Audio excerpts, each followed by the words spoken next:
The power of God's love gives us spiritual health. At dapat ang tao malusog physically, emotionally, spiritually. Imbalance spells illness. Pagka mayroong mga hindi balanse sa ating buhay, nagkakaroon tayong sakit. Kaya ang tunay na pagpapagaling sa mga karamdaman ay maging balanse tayo.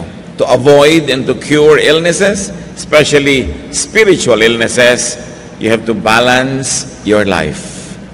Dapat ang buong buhay natin ay mabalanse, maging tama, at ito ay maging tamang-tama ang timpla. Ama namin sa langit, salamat sapagkat kayo po ay mabuti, kayo po ay dakila. Salamat dahil gusto niyong balanse ang buhay namin. Turuan niyo kaming laging ituwid ang mga liko, liwanagan ng madilim, lagyan ng timpla ang mga walang lasa sa buhay namin. Because you, O God, are the salt of our life. Patawarin niyo po kami sa mga kasalanan namin at gawin niyo kaming dapat na lumapit, humingi ng pagpapala dahil kayo'y mabuti at mapagpatawad at dahil pangako niyo sa inyong mga salita na kami inyong patatawarin at lilinisin kung kami nagbabagong loob at lumalapit sa inyo. We pray, Father, that you may be our teacher today and as you teach us, may you also heal us. Pagalingin niyo po kami sa aming mga karamdamang emosyonal, spiritual, maging physical, at ang maganda niyong kalooban maganap sa aming buhay. We ask for and we receive your blessings in faith, O God. Buong buo naming tinatanggap ang mga pagpapala, pagtutuwid, pagpapayaman niyo sa aming diwa sa sandaling ito. Kayo po ang maging tunay na tagapangaral, gamitin niyo lang ang inyong lingkod, but let your blessings flow to all of us. Father, teach us, lead us, heal us. In the name of your Son, Jesus, we pray. Amen. Babasahin po natin ang Lucas 16, 19 hanggang 31 at maya-maya isa-isa nating hihimayin ang mga berso na ito. May isang mayamang laging nagdaramit ng mamahalin at saganang-sagana sa pagkain araw-araw. May isa namang pulubig ng ngangalang Lazaro na tadtad ng sugat sa katawan at nakahiga sa may pintuan ng mayaman. Sa hangad na matapunan man lamang ng mga mumong nahuhulog mula sa hapag ng mayaman. At doon nilalapitan siya ng mga aso at dinidilaan ang kanyang mga sugat. Namatay ang pulubi at siya'y dinala ng mga anghel sa piling ni Abraham sa langit bilang isang parangal. Namatay rin ang mayaman at inilibing. Sa gitna ng kanyang pagdurusa sa daigdig ng mga patay, natanaw ng mayaman si Lazaro sa piling ni Abraham. Kaya't sumigaw siya, Amang Abraham, maawa po kayo sa akin. Utusan po ninyo si Lazaro na isawsaw sa tubig ang dulo ng kanyang daliri at basain ang aking dila dahil ako'y naghihirap sa apoy na ito. Ngunit sumagot si Abraham, Anak, alalahanin mong nagpasasa ka sa buhay nung ikaw ay nasa lupa at si Lazaro naman ay nagtiis ng kahirapan. Subalit ngayon ay maligaya siya rito samantalang ikaw na may nagdurusa dyan. Bukod dito, may malaking bangin sa pagitan natin kaya't ang mga naririto ay hindi makapupunta dyan at ang mga naririyan ay hindi makapupunta rito. Ngunit sinabi ng mayaman, kung gayon po ang mga Abraham, ipinakikiusap ko pong papuntahin na lamang ninyo si Lazaro sa bahay ng aking ama, sa aking 5 kapatid na lalaki. Subuin po niyo siya upang sila'y bigyang babala, upang hindi sila humantong sa dakong ito ng pagdurusa. Ngunit sinabi sa kanya ni Abraham, nasa kanila mga sinulat ni Moises at ang mga propeta. Iyon ang kanilang sundin. Sumagot ang mayaman, hindi po sapat ang mga yon. Ngunit kung magpapakita sa kanila ang isang patay na muling nabuhay, magsisisi sila at tatalikuran ng kanilang mga kasalanan. Sinabi naman sa kanya ni Abraham, kung ayaw nilang sundin ang mga sinulat ni Moises at ang mga propeta, hindi rin nila paniniwalaan kahit ang isang patay na muling nabuhay. At nawa maging pagpapala sa atin ang muling pagtunghay sa napakatandang kasaysayan na ito na natitiyak kong alam nating lahat. Luke 16, 19 to 21, as we study this now piece by piece. There was once a rich man who wore expensive clothes and every day ate the best food. But a poor beggar named Lazarus was brought to the gate of the rich man's house. He was happy just to eat the scraps that fell from the rich man's table. His body was covered with sores, and dogs kept coming back and coming up to lick them. So here you see extreme contrasts. Sobrang magkaibang kalagayan. Yung mayaman na lalaki who wore expensive clothes and ate the best foods every day. Imagine yourself going to an eat-all-you-can restaurant every day.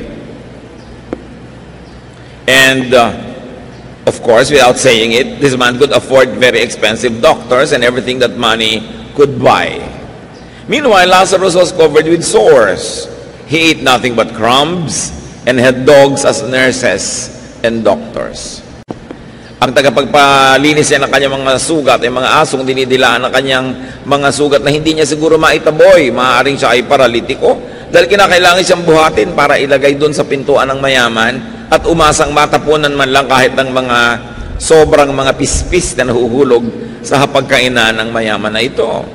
He had to be brought there and therefore he lived on charity. Two contrasts. At ito ay bagay na bagay sa konteksto ng panahon dahil nung panahon naman talaga ng Panginoong Hesus, walang middle class. Either ang yaman-yaman mo o ang hirap-hirap mo, dalawa lang ang uri ng tao. But we were told that Lazarus was happy. We are not told if the rich man was happy as well, but both men lived imbalanced lives. Parehong tagilid ang buhay nila, hindi balanse, kumbaga nasa timbangan. Luke 16:22, the poor man died, and angels took him to the place of honor next to Abraham. Sa hapagkainan po, kung kayo ay nasa kanan noong nagbibigay ng hapunan o nung host, yun ang place of honor. Sa iba't ibang lipunan, iba't iba ang places of honor, but nevertheless, in any society, there's a place of honor on the dining table because the dining table is a social map. It tells you by how everyone is seated, how they are esteemed or considered in that society. And the Jewish people thought that heaven would be a banquet that God would give for them. That Abraham would be the host and the most important person there, and the guest of honor would sit next to him. Ito po ang pananalig ng mga Hudyo nung panahon na ito. Na ang langit, ang kaharian ng langit, ang paglipat mula sa lupa patungo sa langit, ay para bang isang malaking piyesta kung saan magkakaroon ng malaking handaan at si Abraham ang nakaupo doon sa pinakamahalagang upuan. Siya ang nasa kabesera ng mesa at pagkatapos yung pinararangalan uupo sa kanyang tabi. Yan ang paniniwala nila sa paglipat sa kabilang buhay. At ayon sa paniniwalang yon, ang historyang ito ay hinabi at kinuwento sa atin na itong namatay na si Lazarus ay doon pinaupo sa upuan ng karangalan. Hindi sinabi sa atin kung anong ginawa nitong Lazarus na to deserve it. Paano siya naging karapat-dapat umupo doon? Maaring siya ay isang sagisag ng isang uri ng tao at lalo namang maaring isa siyang talagang totoong taong nabuhay. Perhaps Lazarus is a symbol of certain types of people that heaven is greatly pleased with. Perhaps. But what Lazarus did to deserve this honor is unknown to us.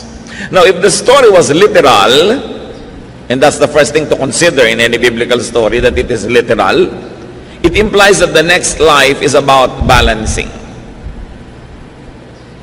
Laging ang kwentong ito ay ginagamit upang ituro ang impyerno, langit, ang pinupuntahan ng mabuti at masama.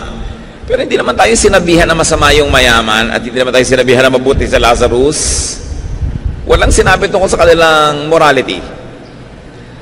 At lagi din itong itinuturo na kung saan paraan. Pero mayroong isang napakahalagang aspeto ang kwentong ito na itinutuwid pag namamatay daw ang tao at ito ay pagbabalanse. Kita ninyo, mula sa gutom na Lazarus, biglang merong feast. At mula sa isang Lazarus na laging gutom at uhaw, meron siyang iniinom. Ngayon siya ay nakakagalaw. So there was now food for the hungry, drink for the thirsty, comfort for those who suffer, acceptance and affirmation, even honor for those who have been rejected, and healing for the sick. Now he was no longer sick, and he was happy. If the story was symbolic, it still teaches that God's kingdom is about balancing. So kung ang pagtanggap natin sa kasaysayang ito'y literal, aktual, o kaya isang sagisag, simbolo ng mas matataas sa katotohanan, pareho pa rin ang mensahe. God's kingdom is about balancing. Kaya meron na namang food for the hungry. Bumukas ang eksena, ay yung lahat ng kabaligtaran ng nawala kay Lazaro sa buhay na ito, yun ang kanyang tinamasa. Luke 16:22-23. The rich man also died and was buried.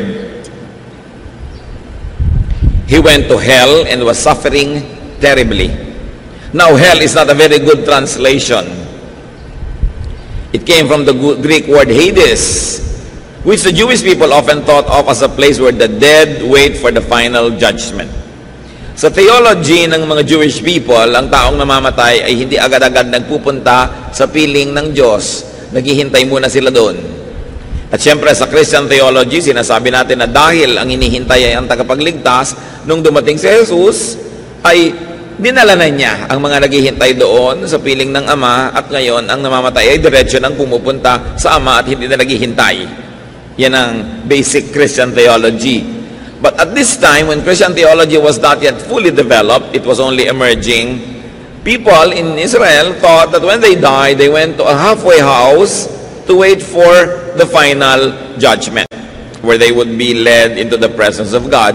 Meanwhile, there were two departments or compartments or places in that Hades. One you might call Hades del Norte and another Hades del Sur.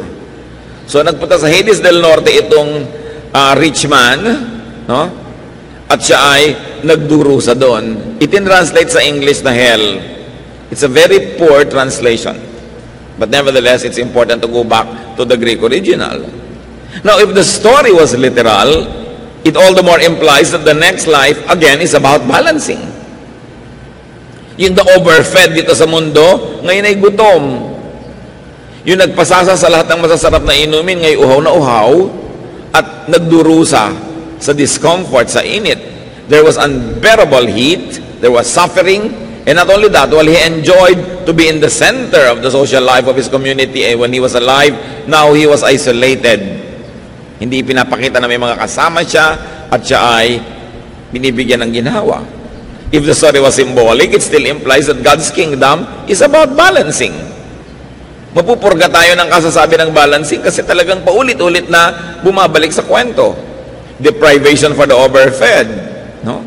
So the inevitable and inescapable teaching is this, that spirituality should bring balance.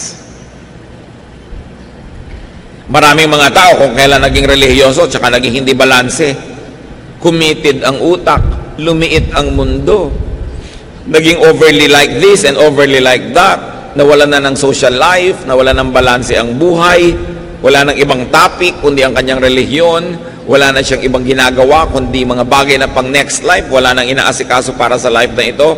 It's all a misapplication of spirituality, because the central theme of this story is that your life must be balanced. Binalanse, yung gutom pinakain, yung dating sobrang busog ngayon ay nagdurusa at hindi makainom ng isang patak na tubig. To be in heaven in the next life, and to be in heaven in the present earthly life, one has to be balanced. Kaya hindi ba sinasabi, lahat ng mga nagdurusa, papahirin ng luha pagdating doon sa kabilang buhay? Ibig sabihin, yung mga dating nabuhay sa lungkot, babalansihin, bibigyan naman ng Diyos ng saya. Yung naging mga sobrang saya, lalo at the expense of others and their spirituality and at the displeasure of God, biglang dusa ang kanilang mararanasan. Pagbabalanse. So live a balanced life. Isa yan sa mga napakalilinaw at idinidiin na turo nitong kwentong ito. Na hindi lamang tayo nagkakaroon ng balanse pagdating ng kabilang buhay, dapat sa buhay pa rin na ito, sinisika mo maging balanse ka. Kasi life is all about balance. So get rid of excesses. Meron kang mga higit sa iyong pangangailangan, give. Giving is a balancing act. Balance negative things with positive ones. May nasabi kang masakit sa iyong kapwa, bawiin mo, magsabi ka naman ng sorry o kaya ng mabuting bagay. May utang ka, bayaran mo para mag-balance kasi habang hindi ka nagbabayad, naka-negative yan. May mali kang nagawa, ituwid mo. Meron kang pagkukulang, punan mo sa iyong kapwa. Meron kang mga pananagutan sa Diyos, gawin mo para balance. Pag bata ka, inaalagaan ka na yung magulang at tinatangkilik. Pag siya naman ang tumanda, siya naman ang aalagaan mo, tatangkilikin para balance. Tinanggap ka ng iyong biyanan, tatanggapin mo rin siya para balance. Dapat ang lahat balance. Namamasukan ka, sinusweldohan ka, pagtrabahuhan mo yung sweldo. Hindi yung kinikita mo pero hindi naman mo talaga deserve kasi panay ang blakwatsa mo, hindi mo binibigay yung iyong best. O kaya may namamasukan sa iyo, naglilingkod ng gusto, bayaran mo rin ang gusto. Dapat balance ang buhay. May nagbibigay sa iyo, pinagbibigyan mo. May naglilingkod sa iyo, pinaglilingkuran mo rin. Hindi one way. Dapat two way. Doon pa lang kitang-kita natin yung halaga ng kwento. Hindi lang ito tungkol sa impyerno at langit. Ito'y tungkol din sa impyerno at langit dito sa lupa. Na ang taong hindi balanse, magkakaroon siya ng mga problema. Kumakain ka ng sobrang asukal, magkakaproblema ka. Sobrang asin, magkakaproblema ka. Kulang masyado ng ganito, magkakaproblema ka. Dapat balance lahat. Meron kang spiritual life, religious life, meron kang dapat social life, meron kang physical life, meron kang intellectual life. Balance, kasi lahat yan ibinigay ng Diyos. At itong policy na ito, na dapat may balance, hindi ito dapat inaabuso. Pag sinasabi sa iyong meron ka nagawang mali, ituwid mo. Hindi mo pwedeng sabihin, well, God is love and you have to love me and you have to forgive me all the time. Kasi walang balance pag hindi ka nagbabayad. Maaaring pinapatawad ka ng iyong kapwa, siya ay balance dahil natuto siya magpatawad, pero hindi ka balance kung ikaw lang lagi ang pinapatawad at wala ka namang ginagawa para ituwid ang iyong sarili. Hindi ka rin balance kung ikaw na lang laging hihingi ng pangunawa. Ako'y talagang ganito, unawain niyo ako. Dapat marunong ka rin mangunawa sa mga taong hindi nakakaunawa sa iyo para balanse ang buhay. It cannot be one way. Luke 16:23-24. When he looked up and saw Abraham far off and Lazarus at his side, he said to Abraham, "Have pity on me. Send Lazarus to dip his finger in water and touch my tongue. I'm suffering terribly in this fire." Nabaligtad.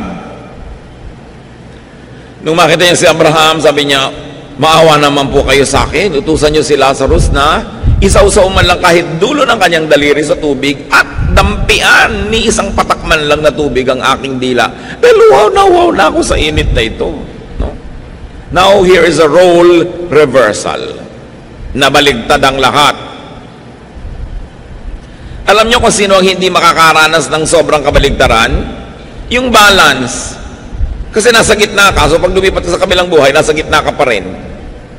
Yung nasa kaliwa, ilalagay sa kanan. Yung nasa kanan, ilalagay sa kaliwa para mag-balance. Kaya dapat sikapin mo nasa balance ka para walang masyadong naiiba. That when you are balanced by God, balance ka na talaga, so hindi masyadong naiba. Nagkaroon ng role reversal, except that while Lazarus learned to be happy with, and did not complain about, and did not impose on others for his portion before, the rich man is unhappy, complaining, and demanding now. Kahit hirap noon si Lazarus, hindi naman siya nagrereklamo. Sabi pa nga, masaya siya eh. Natutunan niyang pasayahin ang sarili niya kahit na mahirap ang kanyang kalagayan. Pero ito namang si mayaman na spoiled, sa sandali pa lang doon, isang katerbang reklamo na ang kanyang idinadaing at marami na siyang gustong i-demand. Well, this man did not only deserve hell, he always invited and carried hell with him. Kasi ang taong reklamador, ang taong maraming kailangan sa buhay para sumaya, maraming props na kailangang nandyan, ang totoo, hindi ka sasaya. Pag ang dami-dami mong hinihingi sa mundo, hindi ka nasasaya kahit kailan, so hindi mo na kailangan dalhin sa impyerno sa kabilang buhay. Ngayon pa lang impyerno na yung buhay mo. Pag lagi kang mareklamo at lagi kang maraming hinihingi, lalo't hindi naman maibibigay sa iyo ng daigdig ang hinihingi mo. Now, the rich man does what he has been used to do. He asks for service.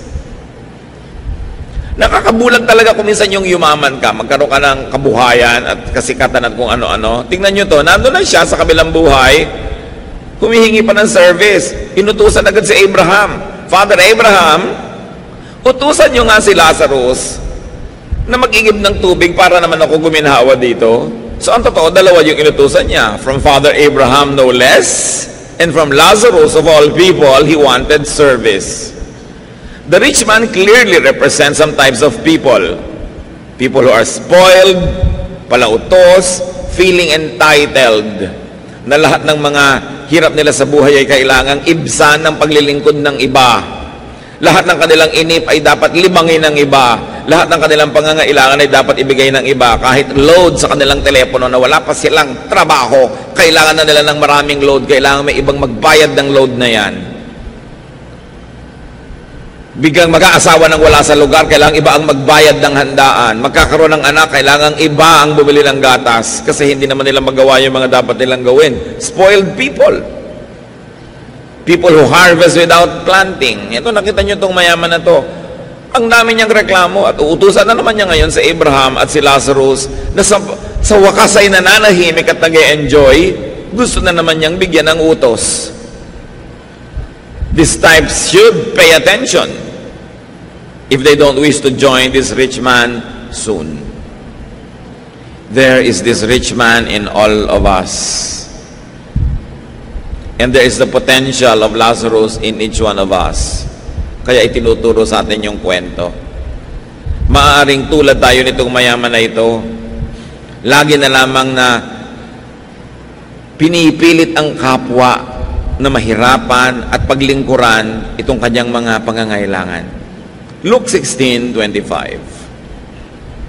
Abraham answered, "My friend, remember that while you lived, you had everything good, and Lazarus had everything bad. Now he is happy, and you are in pain." Obvious ba mga kapatid? Balancing is accomplished in Hades.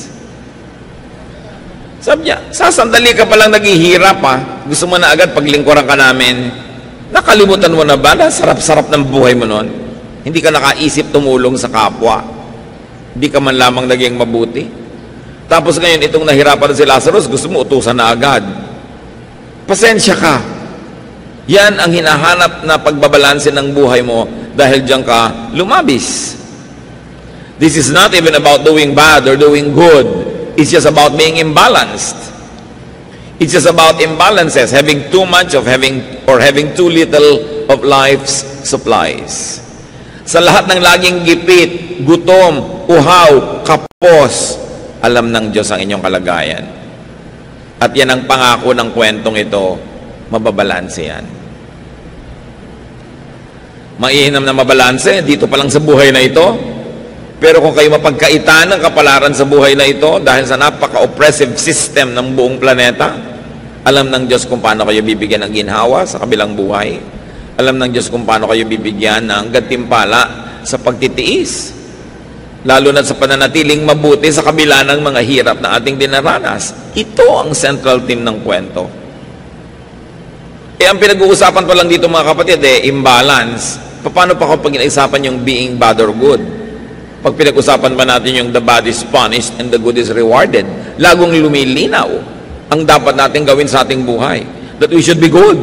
So that we don't need grave balancing. Kasi balance na tayo. Kasi good na. Na dapat na nating ituwid ang ating sarili kaysa pilipitin at ituwid pa tayo pilit ng langit.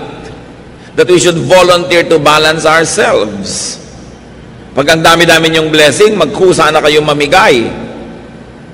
Pag meron kayong lakas na extra, kusa na kayong maglingkod sa mga mahihina. Pag kayo'y matalino, kusa na kayong magturo doon sa mga kulang sa kaliwanagan.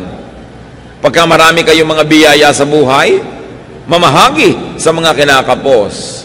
Kung binibigyan kayo ng Diyos ng pagtitiis at pagtsatsaga, humanap kayo ng krus na inyong papasanin at pasanin nyo yon. Kung minsan, yan ay yung mga paglilingkod sa kapwa, yan ay pagmamalasakit, outright giving. This story is a warning to the overfed, to the overabundant and overindulgent, people who never share blessings. Na kung kayo ay merong mga kumpanya, matuto naman kayo mag-profit sharing. Okay, legally speaking, tama naman ang ginagawa nyo, nagpapasweldo kayo. Hindi na kayo pwedeng i-demanda sa Department of Labor. Nagbibigay kayo ng mga hinihingi ng legal systems of our country, pero kayo naman ang nakakaalam kung lumalangoy kayo sa mga tubo. Napakahirap ba naman na mag-share ng profit doon sa mga katuwang nyo sa trabaho ng mga manggagawa? Huwag nyo nang antayin na langit pa ang magbalanse. Kailangan mag-volunteer na tayo. Hindi ba? Kuminsan, nakakahalata kang, ay, sobra na yata akong tamad. Walang kilos-kilos ang aking katawan.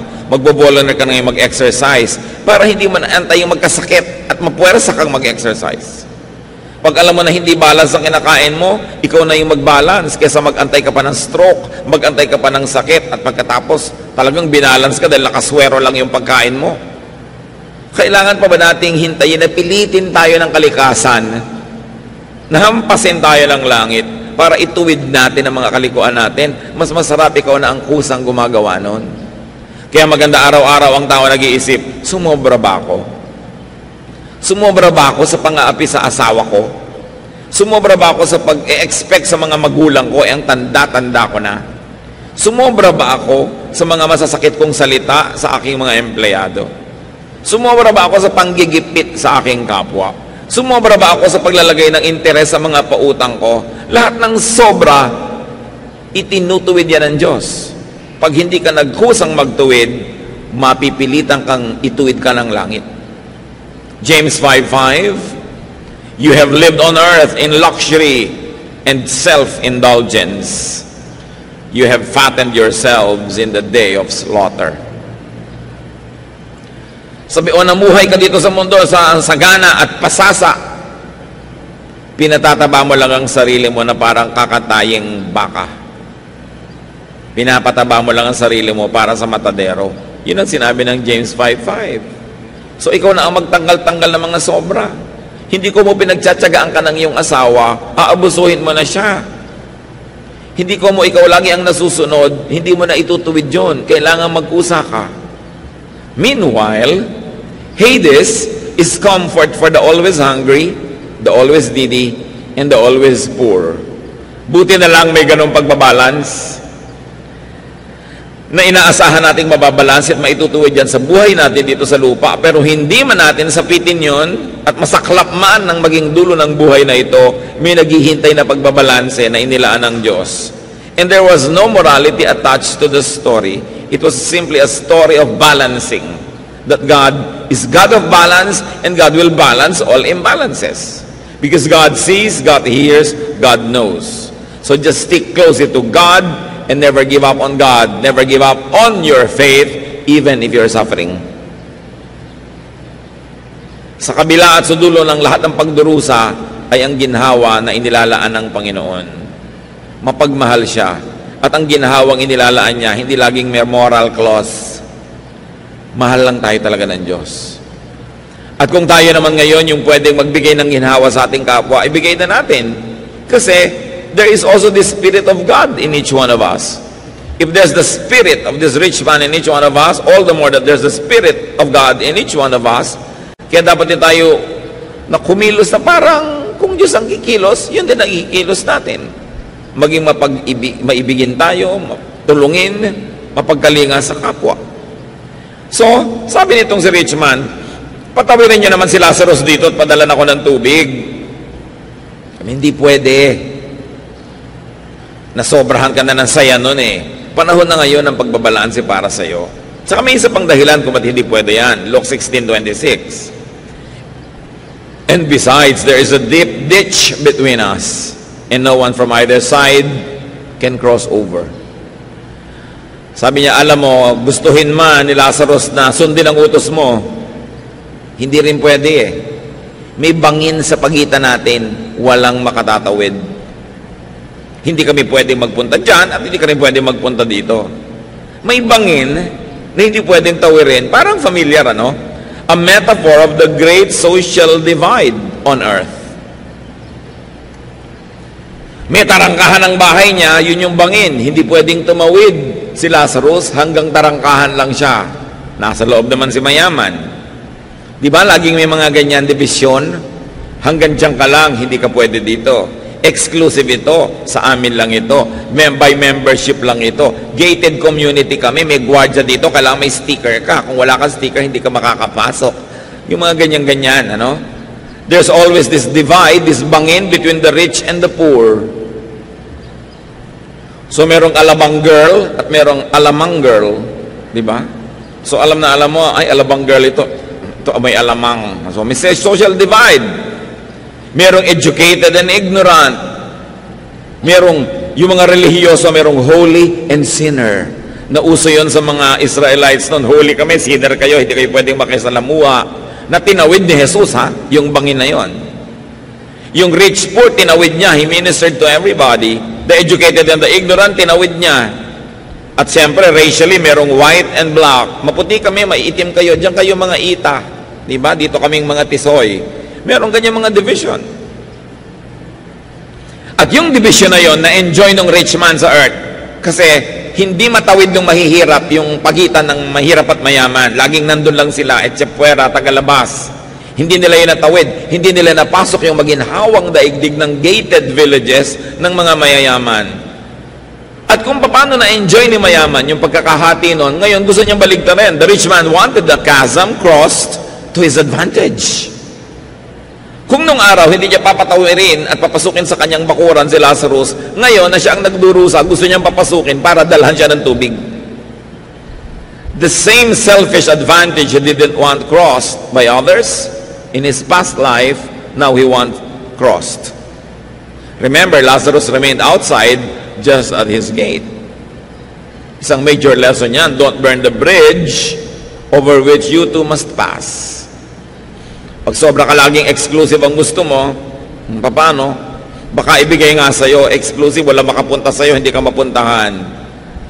If you want to receive, give. Cross that ditch. If you want to be forgiven, forgive. If you want to be understood, understand. Remember that you keep only what you give away. If you like to cross over to other people's paradise, be willing to let other people cross over to your comfortable place.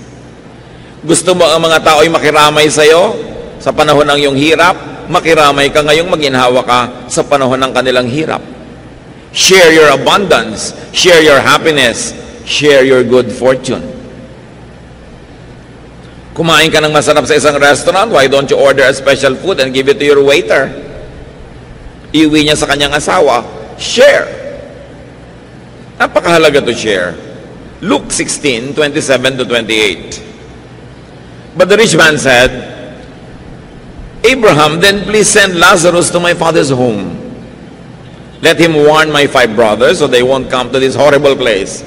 Sige po, kung hindi pwedeng tumawid si Lazarus patungo sa akin, pabalikin nyo na lang sa lupa. Papuntahin nyo sa bahay namin at bigyan ng babala ang mga kapatid ko para hindi sila kailangang mapunta rin dito. Ayokong mapunta sila dito. So again, another typical amo. He wants to assign Lazarus a task for the benefit of his family. Nananahimik na yung Lazarus sa wakas, guminhawa, may kinakain, may iniinom, natanggap na mahal. Aba, gusto pang pabalikin itong mayaman na to sa lupa, kung saan dehado naman dun si Lazarus. Kung kayo si Lazarus, makakabahan kayo, naku, baka payagan ni Abraham, nandito na nga ako, papabalikin pa ako. No? Ito namang mayaman na to, napaka-selfish, gusto niyang guminhawa yung mga kapatid niya, gusto niya magdusa na naman tong si Lazarus. The rich man wanted to pull Lazarus from his new comfort and make him return to earth, probably to his former suffering. Selfishness is constantly being revealed here. Na kahit mga love for other people, like kamag-anak niya, pero it still meant hatred for others that he wanted to use. Selfishness could have brought this man to his hell. Maaaring yun ang dahilan kung bakit siya nasadlak dito. Pero take note mga kapatid, marami ring poor na selfish. Hindi napunta dito sa pagdurusa yung mayaman dahil mayaman siya. Hindi sinabi yun, ha? Yung ugali niya nagdala sa kanya doon. Hindi rin naman sinabing kaya napunta tong si Lazarus doon sa ginhawa ay dahil mahirap siya. Dahil maraming mahirap na ang mga ugali hindi pwedeng dalhin sa paraiso. The economic situation of these two men were not the relevant points. But we can surmise that it is about their character, about how they conducted themselves, how they lived their lives. So this is not just about class war or class struggle. It was a moral, social situation. So while the rich man wanted to love his family, here he wants someone else to do it for him. See how the same selfishness rears its ugly head every day. Sa buhay natin, maraming ganon. Rich parents abusing poor servants for the benefit of their spoiled children. Diba? Napabalitaan natin. Maid ni-rape ng anak ng asendero. Mahal kasi ni mommy ang anak niya. Magdusa na lang ang maid. Bigyan ng 10,000. Pauwiin sa probinsya. Hindi na papapanagutin ng anak. O mapagmahal kang magulang. Pero naaapi mo yung ibang anak ng ibang magulang. Nalilimot mo na yung inaapi mo, may magulang ding nagdurugo ang puso dahil naapi yung anak niya. Kumisan sa ating pagmamahal sa ating pamilya, sa mga malalapit sa atin, ine-exploit na natin yung iba. Kitang-kita mo yan kumisan. Yung mga kawawang yaya na habol ng habol dun sa mga mala-impactong mga alaga nila. At kung ano-anong gagawing mga kamalditahan ng mga alaga nila, tapos ang sasabudin pa at papagalitan ng spoiler na mother, yung kawawang iyaya. Ang tingin niya sa anak niya ay anghel, hindi niya makita yung mga kaliskis, no? At mga sungay. Maraming ganon. Mahal na mahal yung anak, pero hindi marunong magmahal man lang dun sa yayang nag-aalaga sa anak. Tao rin yun, at anak din yun ng kung sinong nasa probinsya na nag-aalala din tungkol sa kanyang anak na namamasukan. Dapat nga kung marunong tayong magmahal ng anak natin, lalo kang natututong magmahal ng lahat ng tao dahil bumukas yung puso mo sa kahulugan ng pagmamahal. Pero yung bulag na pagmamahal, ang mahal mo lang yung anak mo kahit rapist. Kahit yung anak mo ay may binaril, my son is very good. Nakikita mo sa TV lagi mga bulag na magulang. May minasakir na yung mga anak nila. Gusto nila, suhulan na lang lahat yung tao at palusutin yung mga anak nila. Pag-ibig sa konti. Pero paggamit at paglabag, no, sa mga basic decency sa buhay. Kasi malakas bumulag yung pagmamahal sa kamag-anak. Pero huwag nating lilimutin na lahat ng tao ay kamag-anak natin dahil lahat tayo nilikha ng Diyos. May naka-assign lang sa'yo na naging biological children mo, biological relatives. Pero sa palagay nyo ba may kinikilingan at tinitingnan ng Diyos? Mahal niya ang lahat ng tao. Kaya dapat marunong tayo magmalasakit. Hindi yung meron kang kikidnapin at papatayin mo dahil mag-e-enroll lang anak mo. At napakaraming ganon. Pagka magpapasko na, ang daming kidnapan, ang daming patayan, kasi para makapag-uwi ka ng Quezon de Bola sa iyong pamilya, may kikidnapin ka at babarilin. Kasi sobra mo lang mahal. Yung mahal mo kamag-anak mo, pero yung ibang tao, nililimot mo na dapat nating kinakalinga ang lahat ng kapwa natin. Eto na naman tong mayaman na to. Mahal ko mga kapatid ko, pabalikin sa lupa, sa lugar ng pagdurusa, yung Lazarus na yan. Kitang-kita natin yung selfishness. Parang sila lang ang may karapatang mabuhay at sumaya. There was imbalance. No? Napakaraming mga ganyang uri ng pag-abuso ng ating kapwa. Balikan natin ang kwento, Luke 16:29. Abraham answered, "Your brothers can read that Moses and the prophets wrote. They should pay attention to that." So ano bang kahulugan ng Moses and the prophets? It meant the Jewish scriptures, the Old Testament. So ang sinasabi dito ni Abraham, they have religious sources available to them. Bakit aabalahin mo pa itong si Lazarus na nananahimik dito? And what is the Old Testament's general teaching? Good works, personal righteousness. Yung dalawang yun, maging righteous ka, maging matuwid, at gumawa ka ng mabuti, lalong-lalo sa iyong kapwa. So ang ibig sabihin lang dito na Abraham, gusto mong huwag sila makarating dito, meron namang available na material. Nakaturo na lahat yan kung paano sila magiging matuwid at paano sila maglilingkod. Luke 16:30-31.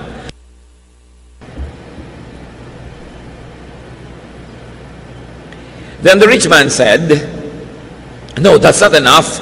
If only someone from the dead would go to them, they would listen and turn to God." So So Abraham said, if they won't pay attention to Moses and the prophets, they won't listen even to someone who comes back from the dead. So the rich man says, religious teachings, affiliation, activity, and attendance are not enough. Kulang na lang, sabihin ng rich man, meron na rin po naman ako nung nabubuhay ako. Meron din akong Moses, meron din akong Old Testament, meron din akong religion. Ba't ako nandito? So ibig sabihin kulang. Hindi sapat yung religious teaching and affiliation and activity and attendance. Dahil meron ako niyan bilang isang Hudyo. Hindi pwedeng wala. Pero bakit ako nandito? So this man was saying, religion was never enough for me. At kung yun lang ang aasahan ko para sa mga kapatid ko, dito rin sila uuwi. Dito rin sila matatapon. Kailangan natin ng iba pa na drastic na pagpapaalala sa tao. James 2:17, faith that doesn't lead us to do good deeds is all alone and dead. Lahat naman ng tao may faith. Iba-iba lang nga ng degree.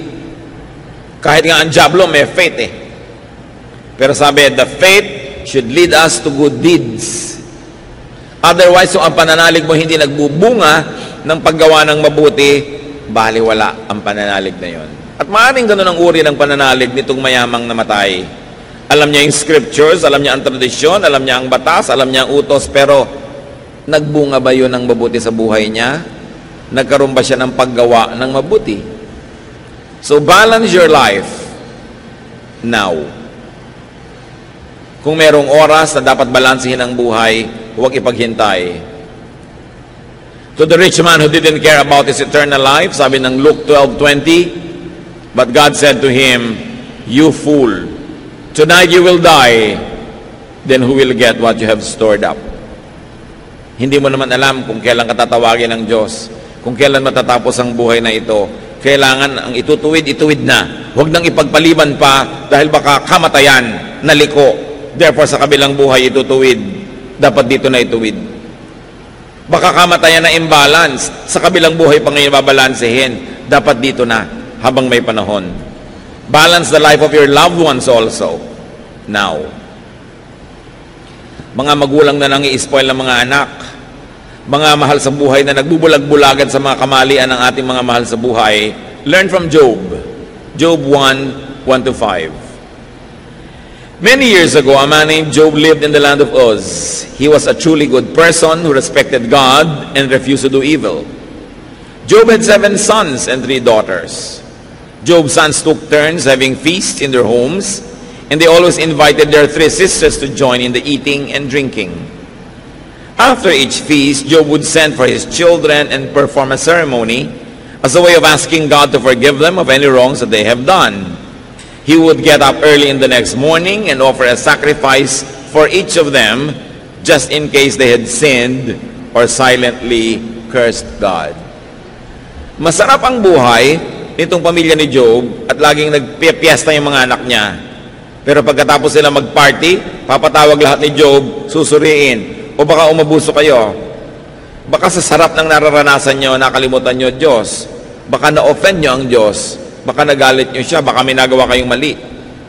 At umagang-umaga pa lang si Job ay magbibigay ng mga offerings para sa mga posibleng naging kamalian ng kanyang mga anak. Ganon ang ginagawa ng matitinong magulang. Nire-review ang mga anak kung nagkamali. At kahit ang pinagkamalian nila ay napakaliit na tao, somebody way beneath their social status, good parents will correct that. And they will make offerings. So kung ang offering na ito ay ginagawa ni Job sa Diyos, kung alam mo ang anak mo nagkasala sa kapwa-tao, edi dun sa kapwa-tao ka magbayad. Doon ka magbigay ng iyong offering. Kailangan hindi tayo mga konsentidor. Kailangan marunong tayo magtuwid ng mga kamalian ng ating mga mahal sa buhay. Kung hindi, aantayin pa ba natin na langit ang pumalo sa kanila at sa atin? Intercede for your children. Intercede for your loved ones now. Make offerings for your loved ones. Pray for them. Dahil baka may mga imbalances ang buhay nila. Tandaan natin, walang nakakalusot. Sabi nga, mene tekel parsin. The writing on the wall, tinimbang ka, ngunit kulang.